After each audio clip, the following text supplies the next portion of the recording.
Привет! Я продолжаю рассказывать про эфирные масла терапевтического класса. Эвкалипт.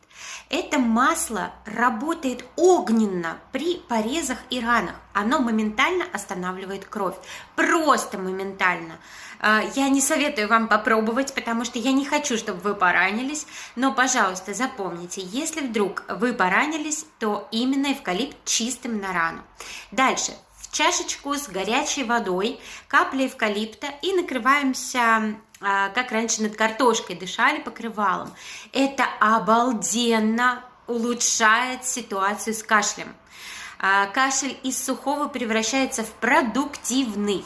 Ну и с точки зрения здоровья, приязнь или неприязнь эвкалипта, точнее сильная неприязнь эвкалипта может говорить об обезвоживании организма. Посмотрите в эту сторону, если вам очень-очень не нравится его аромат.